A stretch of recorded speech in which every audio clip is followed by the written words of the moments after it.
Assalamualaikum warahmatullahi wabarakatuh. Nice to meet you, my student. Ya, hari ini kita masuk pelajaran ya di pertemuan ke-11 dengan mata pelajaran Pendidikan Pancasila dan Kewarganegaraan.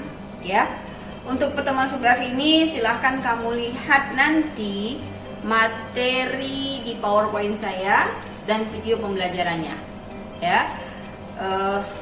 Kamu amati dan kamu pahami, karena itu nanti masuk sebagai salah satu materi di ujian semester 1. Kita lihat materi di PowerPoint saya dan video pembelajarannya. Hari ini di pertemuan ke-11 kita masuk di ajas-ajas kewarganegaraan, masih di bab 2 ya. Oke, minggu lalu mengenai tentang status kedudukan warga negara dan statusnya ya. Sekarang ajas-ajas kewarganegaraan Indonesia. Oke. Ajas kewarganegaraan dibedakan menjadi ada dua, yaitu ajas ius sanguinis atau ajas keturunan ya.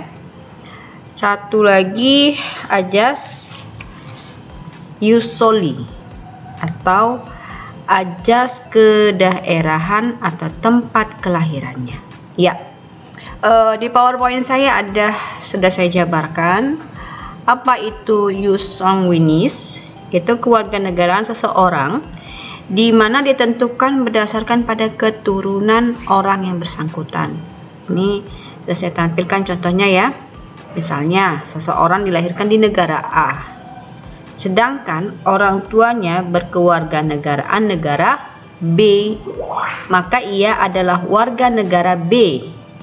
Jadi, berdasarkan ajas ini, kewarganegaraan anak selalu mengikuti kewarganegaraan orang tuanya tanpa memperhatikan di mana anak itu lahir. Ya. Ajas yang kedua yaitu ajas ius soli atau ajas tempat kelahiran, di mana itu kewarganegaraan seseorang ditentukan berdasarkan tempat kelahirannya. Contohnya, seseorang dilahirkan di negara Indonesia, sedangkan orang tuanya berkewarganegaraan negara Malaysia, maka ia adalah warga negara Indonesia. Jadi, menurut ajas ini, kewarganegaraan tidak terpengaruh oleh kewarganegaraan orang tuanya, karena yang menjadi patokan adalah tempat kelahiran. Ya, diingat ya, ajas kewarganegaraan itu ada dua, ajas ius sanguinis dan ius soli. Jadi kamu nanti kalau misalnya ada pertanyaan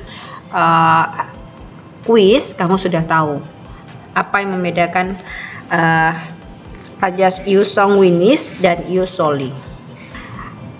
Adanya perbedaan dalam menentukan kewarganegaraan di beberapa negara, baik yang menerapkan asas ius soli maupun ius sanguinis, dapat menimbulkan dua kemungkinan status kewarganegaraan seorang penduduk, yaitu adanya seorang penduduk yang sama sekali tidak mempunyai kewarganegaraan, contohnya seorang keturunan bangsa A yang menganut ajas ius soli lahir di negara B yang menganut ajas ius sanguinis. Orang tersebut tidaklah menjadi warga negara A dan juga tidak dapat menjadi warga negara B. Orang tersebut tidak mempunyai kewarganegaraan. Wah, makin bingung dia di mana dia harus tinggal di muka bumi ini kalau dia sendiri tidak tahu kewarganegaraannya. Oke, yang ke B, bipatrate, yaitu adanya seorang penduduk yang mempunyai dua macam kewarganegaraan sekaligus. Kewarganegaraan rangkap, misalnya seorang keturunan bangsa B yang menganut ajas ius sanguinis lahir di negara A yang menganut ajas ius soli. Karena ia keturunan bangsa B, maka dia dianggap sebagai warga negara B. Negara A juga menganggap dia warga negaranya berdasarkan tempat kelahirannya. Oke, saya harapkan kamu sudah paham ya. Ya, dalam menentukan status kewarganegaraan, seseorang pemerintah suatu negara lazim menggunakan dua stelsel sebagai berikut: stelsel aktif, ya, dan stelsel pasif. Stelsel aktif yaitu seorang harus melakukan tindakan hukum tertentu secara aktif untuk menjadi warga negara atau naturalisasi biasa. Stelsel pasif yaitu seseorang dengan sendirinya dianggap menjadi warga negara tanpa melakukan suatu tindakan hukum tertentu atau naturalisasi istimewa.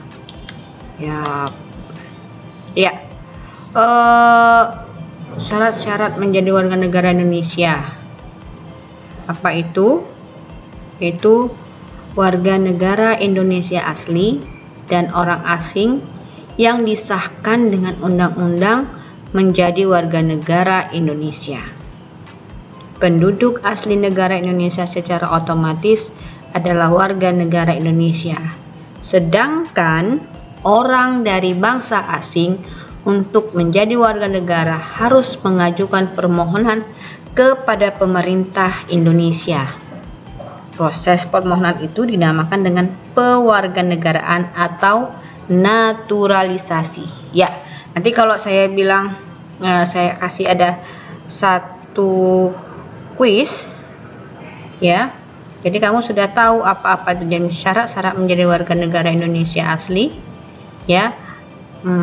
Apa yang bagaimana proses permohonan menjadi warga negara.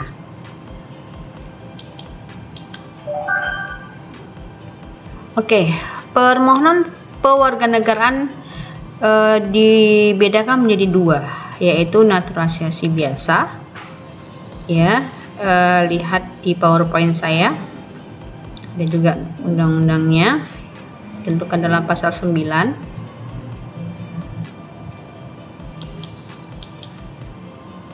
Oke, naturalisasi istimewa, ya, itu diatur di dalam pasal 20 Undang-Undang Republik Indonesia nomor 12 tahun 2006. Naturalisasi istimewa diberikan kepada orang asing yang telah berjasa kepada negara Republik Indonesia atau dengan alasan kepentingan negara setelah memperoleh pertimbangan Dewan Perwakilan Rakyat Republik Indonesia. Naturalisasi istimewa batal diberikan jika menyebabkan orang asing tersebut berkewarganegaraan ganda. Oke,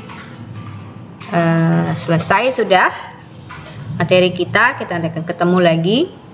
Pasti nanti ada pertanyaan. Alhamdulillah kamu sudah mengamati, memahami materi video PowerPoint saya. Ya, silahkan nanti